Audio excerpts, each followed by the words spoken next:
August 6th and August 9th, 1945, United states 2 atomic bomb detonate करता है इन 2 शहरों पे, हिरोशिमा और नागासाकी ऑफ जापान। लगभग 1,29,000 से 2,26,000 लोगों की डेथ हो जाती है, जिसमें से ज़्यादातर सिविलियंस होते हैं। इसके ठीक 6 दिन बाद उस टाइम का सोवियत यूनियन वॉर डिक्लेयर कर देता है जापान पर, ताकि वह जापानीज़ ऑक्यूपाइड मंचूरिया को फ्री करा सके। जापानीज़ गवर्नमेंट को मजबूरन इंस्ट्रूमेंट ऑफ सरेंडर साइन करना पड़ता है 2 सितंबर, ताकि वॉर ख़त्म की जा सके।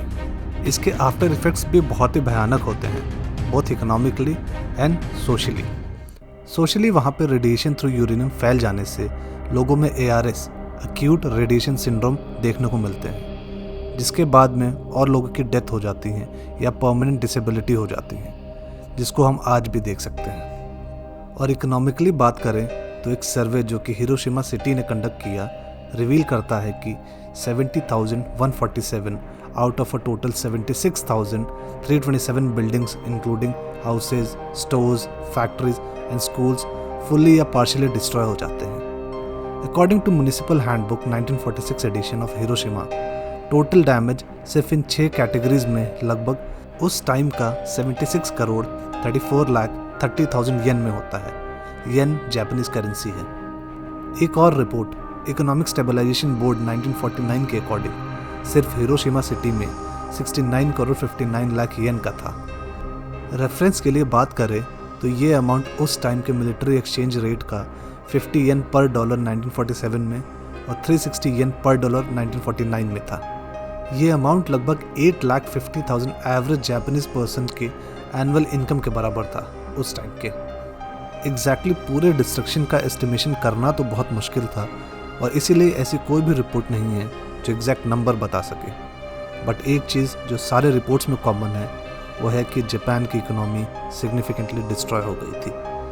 लेकिन उसके बाद जापानीज़ ने ऐसा क्या किया कि वो लगभग नेक्स्ट 2 डिकेड्स में वर्ल्ड की 2nd बड़ी इकोनॉमी बन गए, और आज वर्ल्ड की 4th largest economy GDP wise as per international monetary fund estimates 2023। Japan ने ऐसे कौन से मेजर्स लिए जिनसे उनकी इकोनॉमी पूरी U-टर्न शिफ्ट लेती है, आइए समझते हैं। दोस्तों, 2nd वर्ल्ड वॉर के बाद जापान पर बहुत सारे सैंक्शंस लगाए गए और एक कोल्ड वॉर का दौर स्टार्ट हो गया। 2 पावर ब्लॉक्स में US एंड इट्स एलीज और दूसरा सोवियत यूनियन, या सिंपली बोले तो आज का रशिया। US को ये कंसर्न था कि इतने बुरे सिचुएशन में होने की वजह से पुअर जापानीज कहीं कम्युनिज्म की तरफ ना चले जाएं, जिससे इनमें सोवियत का कंट्रोल बढ़ सकता है, और फिर सोवियत का पैसिफिक पर, जो कि बहुत इंपॉर्टेंट रूट था ट्रेड और वर्ल्ड कनेक्टिविटी के लिए। इसलिए US गवर्नमेंट ने जापानीज सोसाइटी को रिफॉर्म करने का सोचा, पॉलिटिकली, इकोनॉमिकली और सोशली। फिर जापानीज गवर्नमेंट ने US के सपोर्ट से यहाँ रिफॉर्म्स करना शुरू किए, जिससे US का प्रेजेंस जापान में सिग्निफिकेंटली बढ़ गया। इन्हीं रिफॉर्म्स की वजह से जापान आज का पावरफुल और डेवलप्ड नेशन बन सका। दोस्तों, यही इकोनॉमिक शिफ्ट को हम जापानीज इकोनॉमिक मिरेकल भी कहते हैं। ये पीरियड वर्ल्ड वॉर 2 के एंड से बिगनिंग ऑफ 1990s तक चला। इसको समझने के लिए इसको हम 4 स्टेजेस में डिवाइड कर सकते हैं। फर्स्ट, फ्रॉम 1964 से 1954, जब जापानीज रिकवर करते हैं वर्ल्ड वॉर 2 की चोट से। सेकेंड था 1955 से 1972 तक, जब उनकी economy high rate of growth पर थी। थर्ड था 1972 से 1992 तक, जब उनकी इकोनॉमी की स्टेडी ग्रोथ आ गई थी।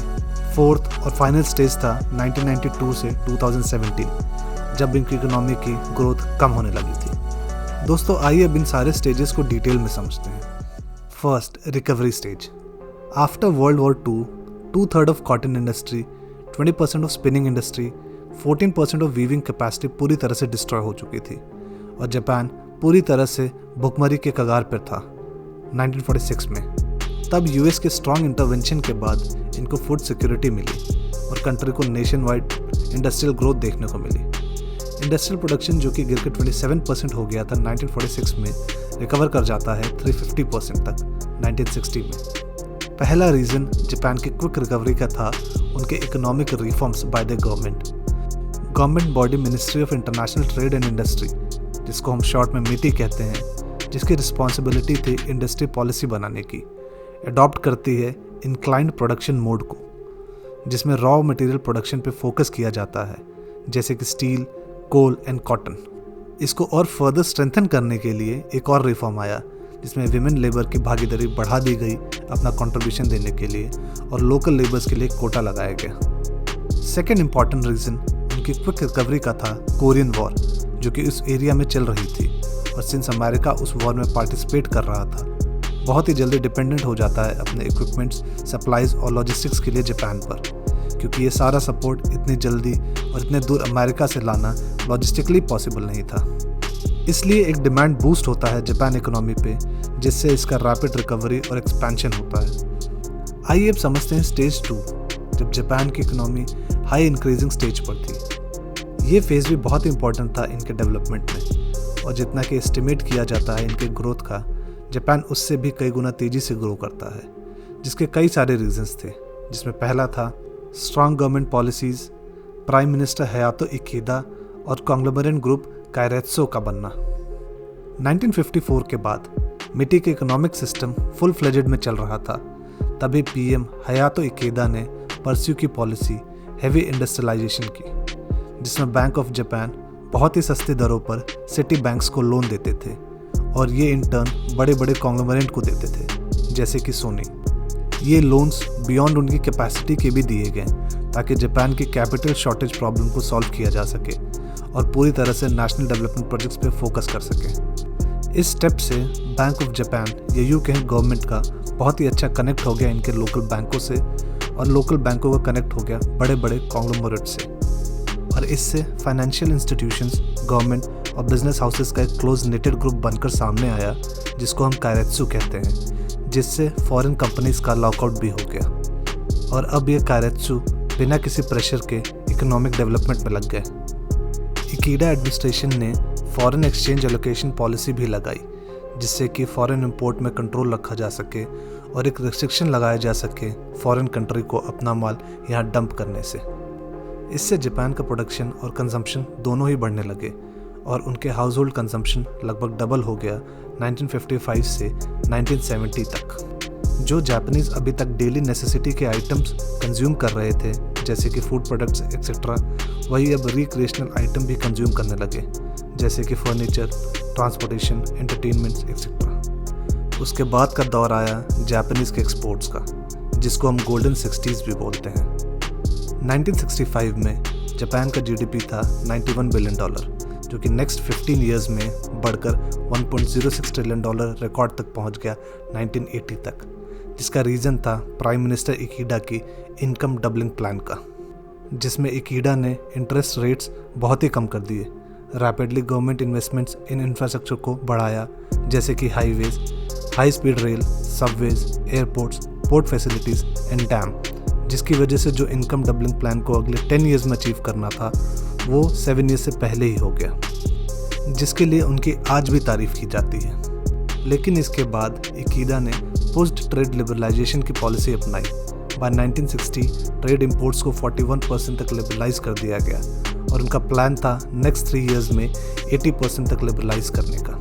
बट उनके इस डिसीजन का बहुत ही अपोज हुआ सारी इंडस्ट्रीज द्वारा, जो कि ओवरलोडिंग की वजह से थ्राइव कर रही थी, और इसलिए उनका 80% का एम्बिशियस गोल कभी अचीव नहीं हो पाया। आइए अब थर्ड और स्टेडी इंक्रीजिंग स्टेज को समझते हैं। फिर आता है 1973, जिसमें ऑयल प्राइसेस बहुत बढ़ जाते हैं, फ्रॉम $3 टू $13 पर बैरल, जिससे जापानीज प्रोडक्शन को 20% तक का झटका लगता है, क्योंकि उनका मेजर प्रोडक्शन डिपेंडेंट था ऑयल सप्लाई पर। फिर उसके बाद 1978 और 1979 में एक बार फिर ऑयल प्राइसेस बढ़ते हैं, फ्रॉम $13 टू $39.5 पर बैरल, जिससे जापान सीरियसली इम्पैक्ट होता है।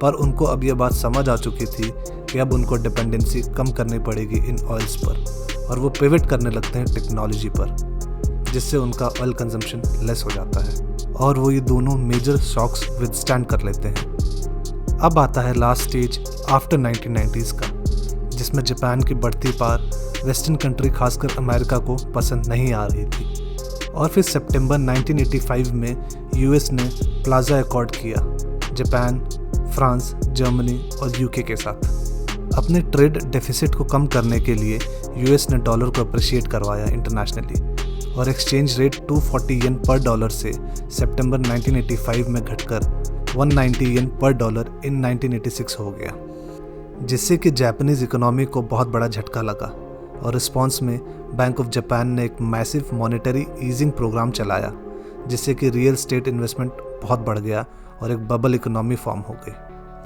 1990 में ये बबल इकोनॉमी बर्स्ट हुई और उनका इंडेक्स प्राइस 50% तक गिर गया अपने 1989 के लेवल से, और इस तरह जापान इकोनॉमिक मिरेकल का भी एंड हो गया। दोस्तों, आफ्टर 1990s जापान की पॉपुलेशन डेमोग्राफी वाइज स्टैग्नेंट होने लगी है और वर्कफोर्स भी अब एक्सपैंड नहीं हो रहा जैसे कि प्रीवियस डिकेड्स में था। हालांकि प्रोडक्टिविटी पर वर्कर अभी भी हाई है।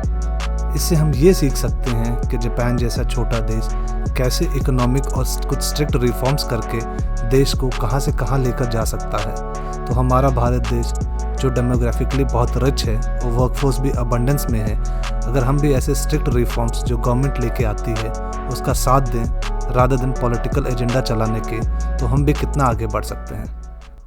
Thank you friends for watching. हमें मोटिवेट करने के लिए लाइक और सब्सक्राइब करना ना भूलें।